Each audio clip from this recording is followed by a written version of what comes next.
Hi and welcome to the Lambda Audiobooks channel. You're listening to the audiobook Frankenstein or the Modern Prometheus. This chapter is titled Chapter 1. Beginning chapter. I am by birth a Genoese, and my family is one of the most distinguished of that republic. My ancestors had been for many years counselors and syndics, and my father had filled several public situations with honor and reputation. He was respected by all who knew him for his integrity and indefatigable attention to public business. He passed his younger days perpetually occupied by the affairs of his country. A variety of circumstances had prevented his marrying early, nor was it until the decline of life that he became a husband and the father of a family.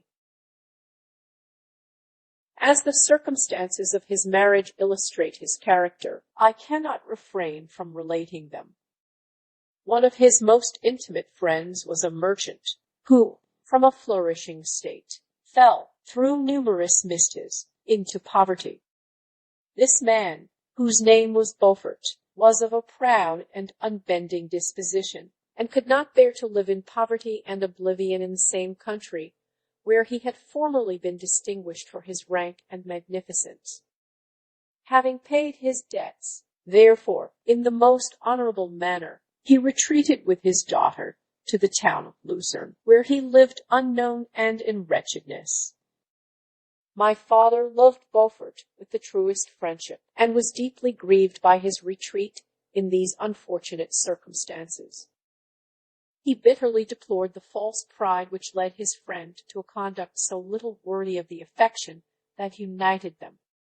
He lost no time in endeavoring to seek him out, with the hope of persuading him to begin the world again through his credit and assistance. Beaufort had taken effectual measures to conceal himself, and it was 10 months before my father discovered his abode. Overjoyed at this discovery, he hastened to the house, which was situated in a mean street, near the Rus. But when he entered, misery and despair alone welcomed him. Beaufort had saved but a very small sum of money from the wreck of his fortunes, but it was sufficient to provide him with sustenance for some months, and in the meantime he hoped to procure some respectable employment in a merchant's house. The interval was, consequently, spent in inaction. His grief only became more deep and rankling when he had leisure for reflection, and at length it took so fast hold of his mind that at the end of 3 months he lay on a bed of sickness, incapable of any exertion. His daughter attended him with the greatest tenderness, but she saw with despair that their little fund was rapidly decreasing, and that there was no other prospect of support. But Caroline Beaufort possessed a mind of an uncommon mold, and her courage rose to support her in her adversity. She procured plain work, she plaited straw, and by various means contrived to earn a pittance scarcely sufficient to support life.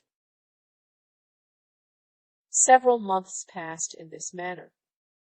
Her father grew worse. Her time was more entirely occupied in attending him. Her means of subsistence decreased, and in the 10th month her father died in her arms, leaving her an orphan and a beggar.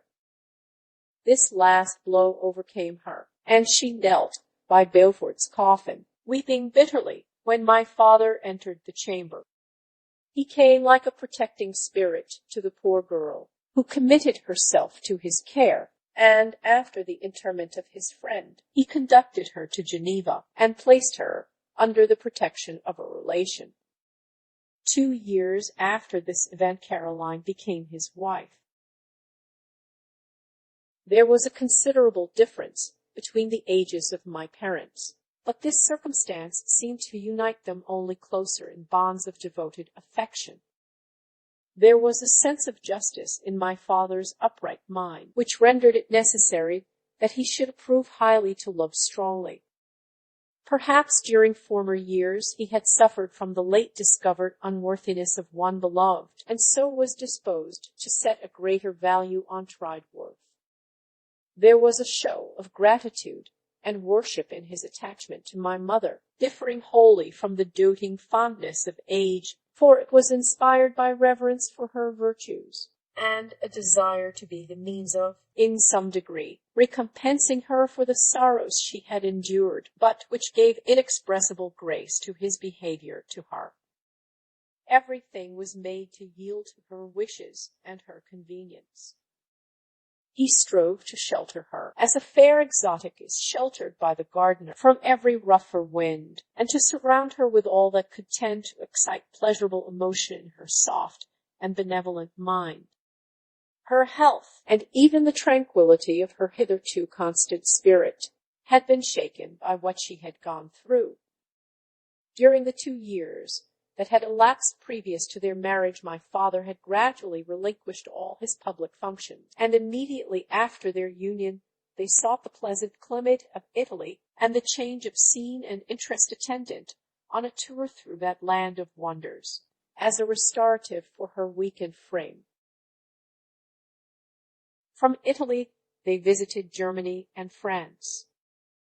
I, their eldest child, was born at Naples, and as an infant accompanied them in their rambles. I remained for several years their only child. Much as they were attached to other, they seemed to draw inexhaustible stores of affection from a very mine of love to bestow them upon me. My mother's tender caresses, and my father's smile of benevolent pleasure while regarding me, are my first recollection. I was their plaything and their idol, and something better, their child, the innocent and helpless creature bestowed on them by heaven, whom to bring up to good, and whose future lot it was in their hands to direct to happiness or misery, according as they fulfilled their duties towards me. With this deep consciousness of what they owed towards the being to which they had given life, added to the active spirit of tenderness that animated both, it may be imagined that while during every hour of my infant life I received a lesson of patience, of charity, and of self-control, I was so guided by a silken cord that all seemed but one train of enjoyment to me. For a long time I was their only care. My mother had much desired to have a daughter, but I continued their single offspring. When I was about 5 years old, while making an excursion beyond the frontiers of Italy, they passed a week on the shores of the Lake of Como. Their benevolent disposition often made them enter the cottages of the poor. This, to my mother, was more than a duty. It was a necessity, a passion, remembering what she had suffered and how she had been relieved, for her to act in her turn the guardian angel to the afflicted. During one of their walks a poor cot in the foldings of a veil attracted their notice, as being singularly disconsolate, while the number of half-clothed children gathered about it spoke of penury in its worst shape. One day, when my father had gone by himself to Milan, my mother, accompanied by me, visited this abode. She found a peasant and his wife, hard-working, bent down by care and labor, distributing a scanty meal to 5 hungry babes. Among these there was one which attracted my mother far above all the rest. She appeared of a different stock. The 4 others were dark-eyed, hardy little vagrants. This child was thin and very fair.